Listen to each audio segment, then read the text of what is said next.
Hi, this is Coach Stacie with Gymnastics Mindset Academy, and I am here with Florida Gator Leah Clapper.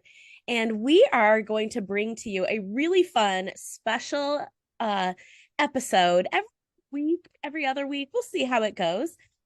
Called Lessons with Leah. And so Leah is gracious enough. She's going to let you sit in on mindset coaching lessons as she goes through them, as she prepares for her final season as a Gator. Leah, how are you feeling about all that? Well, first of all, I'm super excited to be doing the lessons with Leah. I think this is going to be a game changer for me and hopefully everybody listening. But overall, I am so pumped for this upcoming Gators gymnastics season. We have an incredible team this year. Our goal is to win the national championship. And, at this point, it's so very possible. And I'm really excited to be back out there on the competition floor, reach a team goals and my individual goals. On top of all of that, it's my final season as a college gymnast. So I'm so overwhelmed by that statement. I love gymnastics so much, and I just want to savor every moment this season and make it the best one yet. And that's a main reason why I'm here today, to help make it the best one yet and have the mindset that I need to be successful and accomplish the goals that I've set out for myself. Love it. Well, we will get there for sure. All right. So we were chatting beforehand and we decided on something that we were going to talk about. And that is a skill that you are trying to get for bars, which is kind of crazy. Isn't that like, I first want to bring that up to everybody listening. Like, Leah's in her last season and she's still working on getting new skills and dealing with all that comes with getting new skills. And so this is a never ending process. And yet it's a cyclical process that we go through, right? So tell us all about your skill that you're working on. Totally. So I have added a Shaposh pack into my bar routine for this season. It's not a 100% new skill. I did compete it in elite in high school, but I haven't done it in a few years because I was doing a different release all through college until now. And I've never done it before on the wider bar setting that I compete on now. So I like to think it's completely new because I have to fly through the air further. And the pack has been going very well, but the Shaposh has been a little bit of a struggle. I've been training it for a few months and I can do it every time with a spot. I would say I catch 95% of them with a tiny boost. My coach is giving me a 1 out of 10 spot, apparently. But when it comes time to do it by myself, I feel like I lose the confidence that I have when the coach is standing there and feel a little bit more tentative going into it. I'm not as aggressive and I have yet to catch it. Yeah. And I really want to. Yeah. But I think something that's holding me back is that comfort of, oh, I can just ask for a spot on another one and finish my assignment with that tiny little tap that I need to complete the routine successfully. Yeah. And I want to be able to have that motivation, that confidence, that is that power that I need, that, oh, I'm going to get it today. I'm going to catch it and I can do it because I know I'm physically capable of making this skill. And it's just a matter of getting that right technique and also the right mindset towards it, because that is affecting how aggressive I'm going into the skill and how much I believe that I can actually make it. Yeah. If you had to guess, what do you think that you think differently when a coach is not standing there? Like, what goes through your brain when the coach is not going to spot you that's different, that causes you not to get it? That's a really good question. I think it's a comfort thing because I know that my coach is going to give me like a whoo, and I feel like safe. I feel that I can grab the bar. I'm probably not going to peel because that is something that scares me a lot on that scale. And when I do it by myself, it's that big question in my mind. Is this going to be a good one? And I honestly have no clue going into it if it's going to be good or not. And then I just start what decides if it's going to be good or not? Like how does that end up getting decided? You're like, I don't know if it's going to happen. I don't know if it's going to be good or not. So what's the process that makes it like decides that it's going to be good or not? Well, it starts from my cast handstand because Yeah. they go better when I hit my handstand. And the biggest actual part of the technique of the skill that I'm struggling with is the drop into the toe shoot. And so I need to give it a really aggressive drop and like push back with my arms for me to have enough power to fly all the way to the high bar. Yeah. So it's that being aggressive part. But I know if I'm too aggressive and I wait too long to put my feet on the bar, my feet are going to slip off the bar. And I hate that because it pulls my arms out of my shoulder sockets and it like gives you that jump in your heart. And that is something that I like so don't want to do. And I also so don't want to peel. So I have these two issues. There Yeah. are other things that could go wrong, but those are very likely to go wrong Yeah. if I'm giving it my full, like, full conviction of I'm trying to go as hard as I can. Yeah. And I'm scared of those things. Yeah. And so when I'm going into it, I'm trying to balance like pushing back on the bar and being aggressive while also being safe. And Mm-hmm. I know every time that I'm walking up from the chalk box to the bar, I'm like, is this going to be the one? I don't know, maybe. But I think that's not going to make me successful. I think I Yeah. need to be like, this is the one. I got this one. And if it doesn't happen, it doesn't happen. But Yeah. how do I flip into that mindset is the big, I think, game changer. Yes. Hopefully we So can figure out a little. we totally can. You are not alone. I coach girls on this every day. Some of you listening will be like, "Oh my gosh, I do that same thing on." I was coaching a level 7 on her clear hip, and the drop and the fear that if I drop too hard on my clear hip, I'm gonna pull out and rip my shoulders and peel. Like those things kind of all go along, right? So Right. the first thing that I want to talk through is you talked about feeling safe. Mm-hmm. And you thought your thought was you feel safe because the coach is there, right? Yeah. Yeah. And Feel more confident. one of the things that we attribute our feelings to is a circumstance. The coach is there, I feel safe. If the coach isn't there, I feel unsafe, right? And so I'm going to veer on a totally different topic to talk about this for just a minute. You and I were Yeah. talking about this a little bit in a previous conversation where we weren't on a podcast, but oh no, we weren't. I was imagining talking to you about it because you have recently gone skydiving. I have. Yeah. You know what? Doing bars is so much more scarier than jumping out of a plane. I'm just going to put that out there into the world. Excuse my cough. I love that. Yeah. So a lot of times when you ask somebody how they feel about skydiving, they would say terrified, um, panicked, anxious, right? Mm-hmm. I've gone Mm-hmm. skydiving too. And when I jumped out of that plane, it was silent and I could see forever. And it was beautiful. It was literally the most peaceful moment I've ever experienced in my life. Even talking about it, I can feel my shoulders drop. When I think about skydiving, I relax. I feel peaceful. How is that possible? How do you feel when you think about skydiving?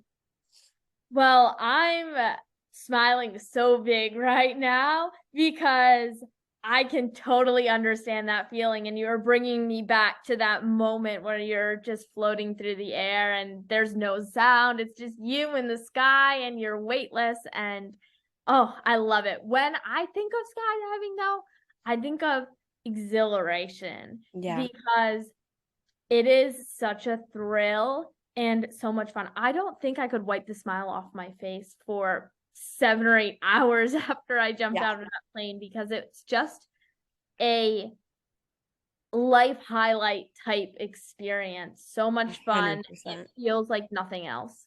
Yeah. But other people, when they think of skydiving, they feel terrified. Yeah. They feel anxious. Before I went skydiving on the plane ride up, I felt terrified. I bet. Right? The whole ride up, I was miserable because, like, I can't believe I'm doing this. What am I doing? This is going to be the scariest thing I've ever done. Yeah. If skydiving caused the feeling inside of us, we would all feel the same way about skydiving.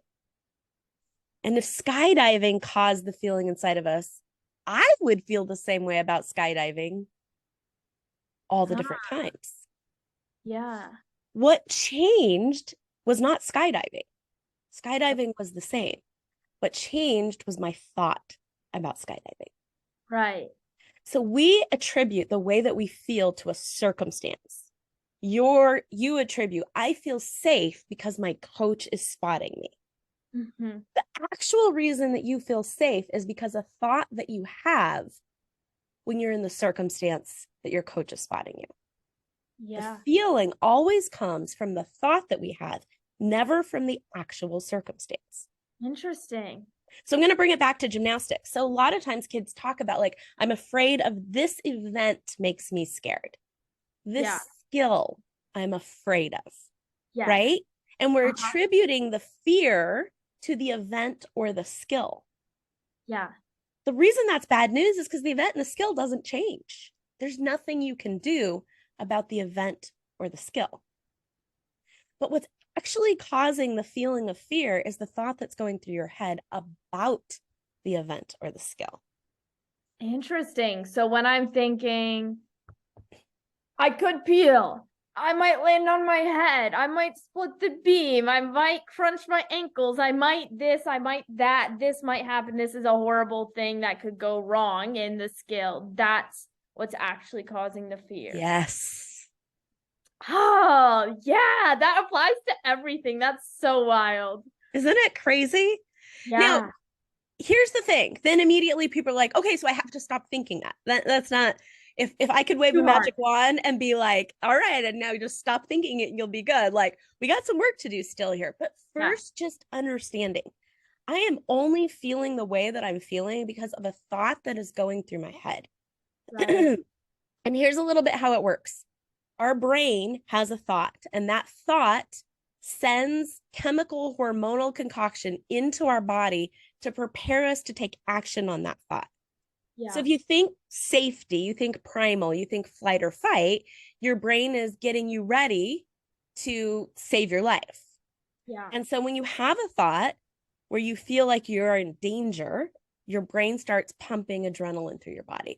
It starts putting in that, I think, cortisol and the endorphin. It's putting a chemical cocktail into your body to prepare your body to either fight or to run away. And so that's it. Your heart starts beating, right? Yeah. You feel a little shaky, and that's what's happening. But it's solely because of the thought that you're thinking that makes your brain think it's in danger. It's not the actual skill. It's not the actual coach. Your coach being there doesn't actually make you feel safe. Let me ask you this. I've never spotted a pack or a Shaposh, right? I mean, I've taught them, but I've never spotted them. I was never the bars coach. I was our beam coach. So if I was standing there, would you feel safe? Probably not. Right. Yeah. Although I do know how to do it by myself, so it would be okay. But it would be the same situation as when there was nobody there. Nobody standing there. And one thing that I'm going to add on as an extra layer to this whole debacle is that I feel confident, I feel safe when the coach is there. When the coach is gone, I feel more worried, but I also feel safe that I can do it kind of bad.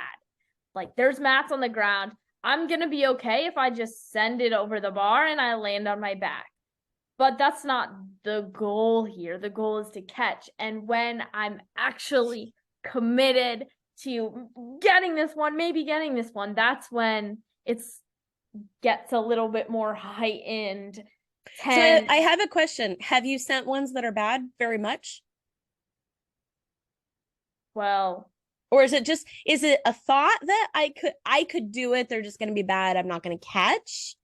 Or do you actually do it and not, like, do you actually go for it and not catch? I actually go for it, but I'm getting very consistent in almost catching it. Okay. Like I've done probably almost every one that I've done for the last 25 or 30 tries has been hands on the bar, fall on the ground. Okay. Could I have caught a few of them? Yes. I felt like if I had just hung onto the bar, I may have stayed on. I might have peeled onto my face, but I could have made a couple of them. The majority of them, it was, a half an inch too short. And that was a technique thing that there's other parts of it that I'm still working on with my coach that I actually need to straighten my arms more and I actually need to do this, do that to make it possible for me. But okay, so let's go back here. So we know that what's causing the fear is the thoughts. Mm-hmm. And so let's address some of those thoughts. We call them what if thoughts. So you started to say a few of them. What are they? What if my feet slip off the bar? Okay. What if I peel? I try to catch and I peel. Yep. And what if I just can't do this and I'm not good enough to make it? That's the other big one that I have the doubt that, should I just stop working on this skill and do another release move that I know I can do because I can already do it. Yeah. But I don't want to give up on it because the rest of the routine is really awesome and I love the routine that I'm doing. Mm-hmm. And I want that feeling of satisfaction that, I stepped up. I did it. I can do it now. Yeah. But I just keep going back and forth that, is it worth it? Should I keep trying? Am I ever going to be able to do it? And that doubt in my head of, am I actually strong enough, quick enough, whatever enough to make this? Yeah. But logically speaking, there isn't very many reasons why I shouldn't be able to do it. Yeah. I can put my body in the positions that it needs to go to be able to make it. Yes. We know you can do it, right? Yeah. You know you can do it. And I think that's part of the problem that I don't 100% believe that I can yet. Yeah. Yeah. And we'll talk about this more in some future sessions, but all gymnasts want to feel confident. Confident is a feeling that is very difficult to manufacture without evidence. Mm-hmm. Hard for us because remember, we have a thought creates a feeling in our body. It's hard for us to have a thought that will create the feeling of confidence when we don't have evidence. When we have evidence of safely and successfully doing something is when we feel confident. So when we try to feel confident ahead of time, it's almost impossible.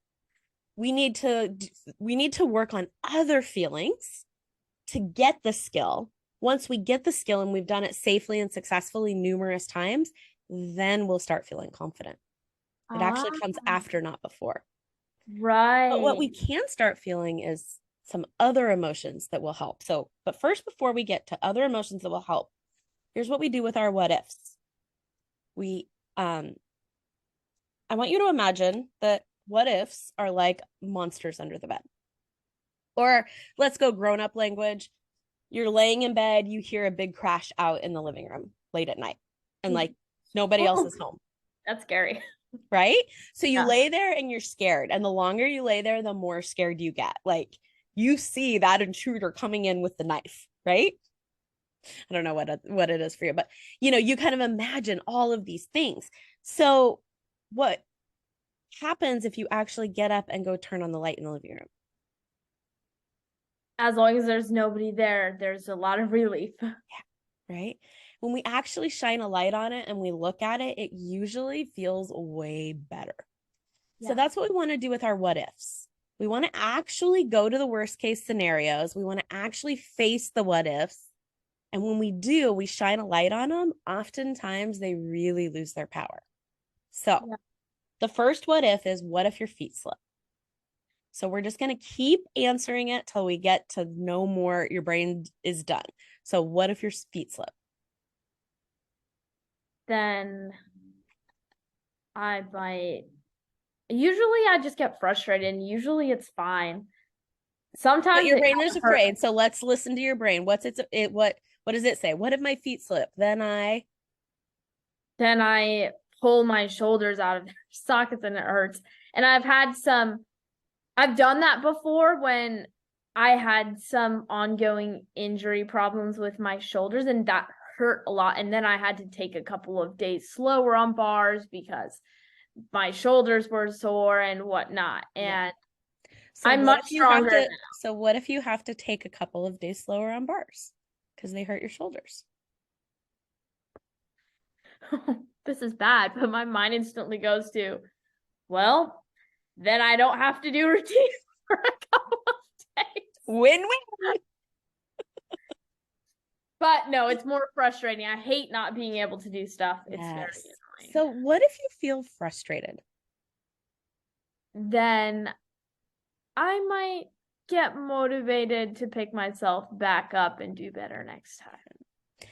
One of the things we're going to learn in coming lessons is how to actually allow the feeling of a negative emotion to be in our body. Because you actually talked about this, that a lot of times we're actually more afraid of emotional pain than we are of physical pain. So you're afraid of your shoulders getting yanked out, but you're more afraid of feeling frustrated, probably embarrassed, or sorry, probably disappointed and maybe a little embarrassed. Yeah. Right? We're more afraid of the feelings we're going to feel than of the actual like getting hurt part. So we're going to work on that next week. Interesting. But let's go to peeling. So we know that at the end of what if my feet slip is I would feel frustrated. Yeah. And we're going to learn how to feel frustrated and be okay with it. Okay. Right? Yeah. So then the next one is what if I peel? What if you peel?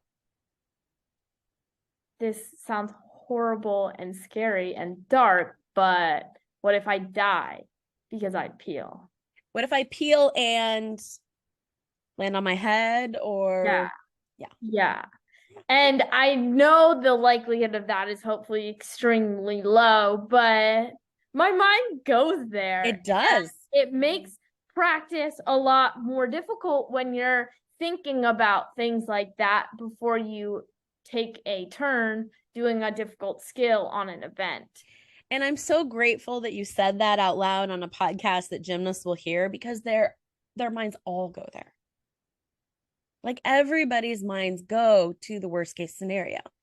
Yeah. Our brain's number one job has nothing to do with making our goals, has nothing to do with success. Our brain's number one job is to make sure we survive. Yes. And one of the ways that it does that is it constantly looks for every possible way we could maybe possibly be in danger. Right. And then it makes up the worst case scenarios in order to do that. So we got to face it. What if you peeled and you died?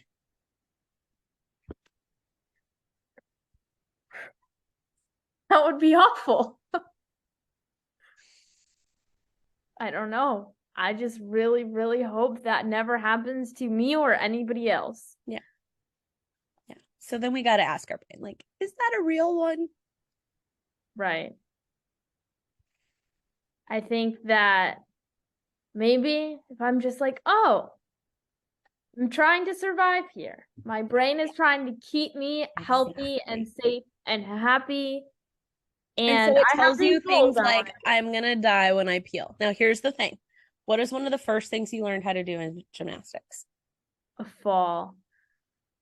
Gymnasts are professional fallers. Yeah. We know how to fall better than anyone, right? We can fall anywhere, anytime, and most of the times we can fall safely. Right. So if you peel, are you trained in how to fall safely? I mean, I'm pretty confident in my body's ability to land somehow safely. Yeah. Usually,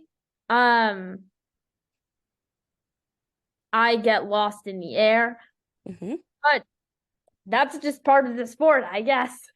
Yeah. So it's a risk that I have decided to take, I suppose. Yeah. And it's a risk that's mitigated with mats, Yes. with coaches, Hmm. with training in how to fall safely. Your risk that you're taking doing a shaposh is not the same as my risk that I would be taking if I do it. That's true. But And your I brain always thinks that it is, right? Like your brain is like, but you would die. And it's like, well, I would probably die, but you're probably going to be just fine, maybe a little sore. Most often, if you peel, I mean, we can talk through this one on another day, but the physics of like peeling and landing on your head, it's almost like, have you know the like the when you do a back handspring and you like stop midair into a Yeah. handstand, like you Hmm. do a back handspring and you land in a handstand, you know how hard that is to like stop your motion and then land and go straight up and down. Yeah. Like to peel and land straight up and down, you actually have to stop your motion midair and then fall straight down, Interesting. which is hard to do, if not impossible. Like, you know what I mean? Like to like go up and then land on your head in a way that would actually be dangerous to you, you'd have to stop your motion midair. And so the likelihood of peeling and getting hurt like that. But if you peel, you're probably gonna feel scared.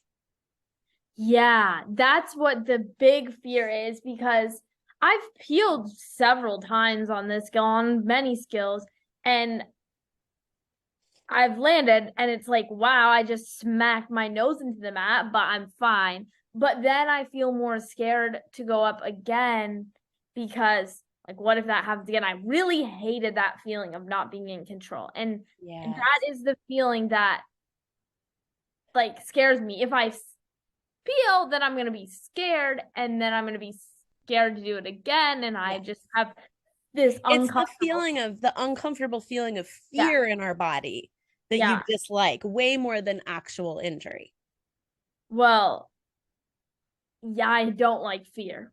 I would rather be scared than hurt, but I still don't want to be scared. Yeah, exactly. And so, and that's what we're actually, so again, like the first one, we're actually most afraid of feeling frustrated and disappointed. And in this one, we're most afraid of feeling scared, Yeah. right? Okay. So I'm going to wrap us up with that because I do want to answer. Well, we got a couple minutes. So let's do this. What if you just can't do this? You're not good enough. Then I guess nothing really happens, which might be part of the motivation problem. Yes. Because if I just don't ever make it by myself, then I keep training with a spot.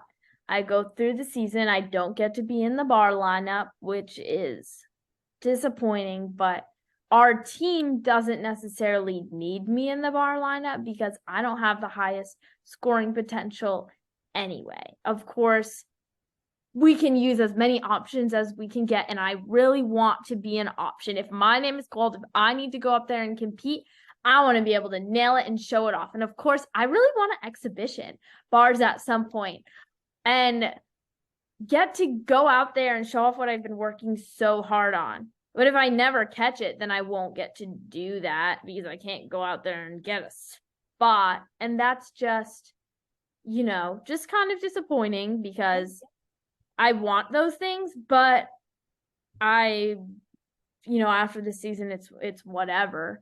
Yeah. It's just she didn't get to do bars her super senior year on the competition floor, but there's nothing horrible Yeah. necessarily about that scenario.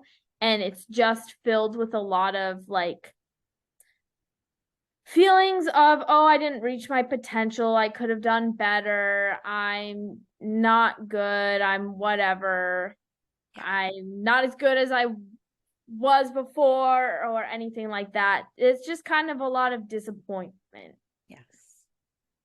So then we come back to the same place, right? At the Yeah. end of it, the actual thing that we're afraid of is feeling of feeling a negative emotion like Yeah. disappointment. Yeah. So that's what we're going to work on next week. Sounds We're good. going to work on how do you learn how to allow and feel these negative emotions and not let them keep you from doing the things that you want to do. Stay tuned. Come on back. We've got Bye. lots here for you. All right. Let's Thanks, go. everybody. Thank you.